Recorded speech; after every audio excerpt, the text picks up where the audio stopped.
Hey everyone, welcome to Reviews. The Steam machine was recently announced, and now that it's been a few weeks and the initial hype has died down a little bit, I wanted to talk about it because I have a few thoughts. The idea of this Steam machine, or a console sort of thing that's also a PC, gives me an idea.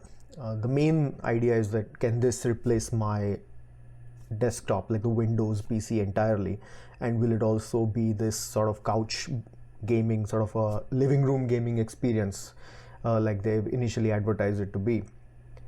And the thing is, growing up, I didn't really have much of the living room gaming experience, right? I was a kid, we used to have in the 90s, early 2000s, an Atari 2600, and that was a very sort of initial generation of consoles. Didn't really, you have to plug it in, you have to set up the channel on the TV with a composite cable and all of that stuff. So it was too much faffing about, too much fiddling about with the console for me to really enjoy it. And I didn't have a lot of cartridges, games, stuff like that. So that was the around late 90s, early 2000s. And after that, I remember the first time I was really drawn to the console as a concept was the Xbox 360. The 2004 generation of the Xbox, where I've seen my friends used to have like a PlayStation 1, PlayStation 2. I used to go to their house, we used to play some games here and there. But then 2004, I think it was, when the Xbox 360 ads started coming onto the television, and it was, I believe I looked this up recently, it was, I think, Yuvraj Singh and Akshay Kumar that used to do these ads for Xbox 360. And it's just this nonsensical sort of a funny ad, but it stuck in my head, and it was one of those things where I really wanted to experience that. But that didn't pan out. Kind of had my first PC that came in 2002. It was a sort of an assembled PC, but it had the CRT monitor and everything like a beige color and all that. And that's when the next phase of my gaming experience sort of solidified, and that was when it was a computer-based gaming. I used to go into a room, there's a computer room. Later on, it got shifted into my room, but that's later on in life. But initially, it was this, getting CDs and having a CD drive, and that sort of an experience where it's not in a couch experience anymore. It's more of the computer room, computer separate desktop experience, and that's where Windows 98, Windows XP, and up to Windows 7 even, as I started getting into college. That was the main way I used to experience video games. Initially it was CDs, but then broadband internet started coming out, and then it was actually feasible to download games off the internet. And that's when Steam came into the picture, the platform, the one-stop shop sort of for all our gaming needs, right? And pricing, gaming was still and still is an expensive hobby, so we used to wait for the sales, and they made it very convenient. I know Gabe Newell has gone on record to say, video game piracy is about service and about if you make it convenient and affordable. I'm paraphrasing here, but it would curtail that sort of thing. And I've stuck to Steam since, I want to say, 2010-ish, somewhere there. It's been a good experience, and I had Steam on my computer. I used to get my games from there.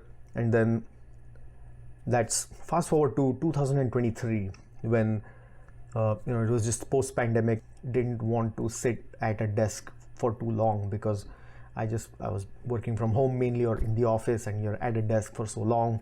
Sitting at a desk again to play a video game started to feel not as fun anymore. And that's when Valve came out with the Steam Deck, the portable device, and I got one of the earlier versions of it, but with the LCD screen. They later came out with an LED version and a little bit more upgraded version, which I don't have, but I have the original one, and it's one of my favorite devices. Let me just grab it right now. Actually, I have this Steam Deck here. It's perfectly amazing. This is the primary device.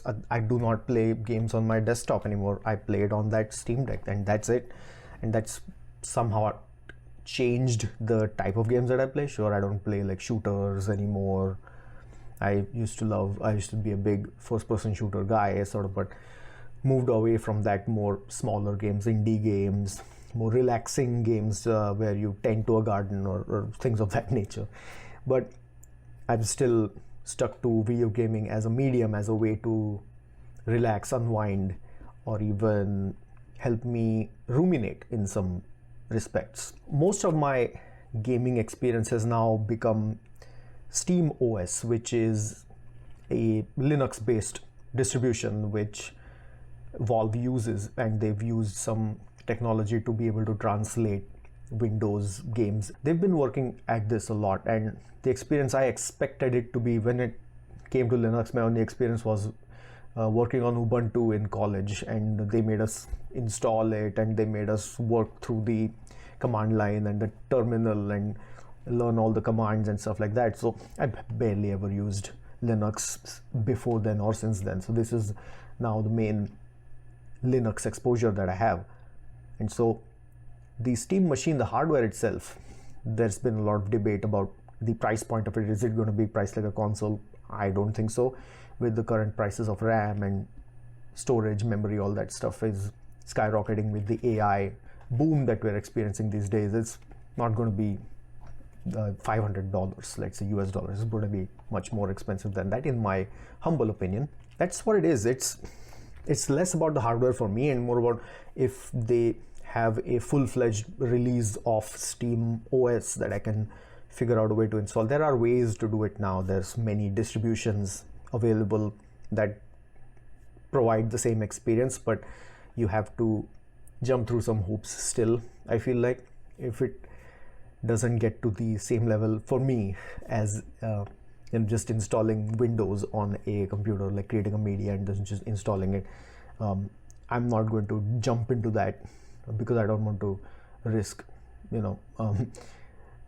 if I assemble my own computer, which I haven't done in 10 years now. That's unbelievable. But that brings me to the point of Windows 11 right now, which they're trying to make it the agentic operating system. Everything's going to be AI. How are they going to operationalize it? I don't personally understand it. And so far there's been some growing pains when it comes to Windows 11. In my brief experience with that operating system, I think there are certain issues when it comes to, my computer is called this PC. Again, they're trying to sort of depersonalize it or remove those UI metaphors, but that's secondary to the point of small things, changing settings or configuring and using the file exploration system. Things like that, which are just a given, are very, let's say, trying to be diplomatic here, but inconsistent experience throughout. And it's not Windows 8 level, but I feel like it's just a lot that isn't there, that should be there, and it's not as consistent and as reliable as I would like personally. So it gives me pause to see the direction that Windows is headed, and I don't want to faff about with it. Again, I don't want to go back to the Atari days where I don't want to just faff about with getting ads about AI tools or getting all these subscriptions and everything is a subscription now and so on. It's a side note. I remember when I used to tell my mom to get me CDs or something like that, and she always felt like video games were like gambling, and she just used to say, I don't know why, something about it feels like gambling. And time has proven her right with all these loot boxes and gambling mechanics that they've added to modern games these days. But anyway, that's just a side note. Yeah, I guess mom's right a lot of times. But that's where we will come back to SteamOS, and will it be able to help me edit videos? Can I just use it for any application that I want other than just video games, right?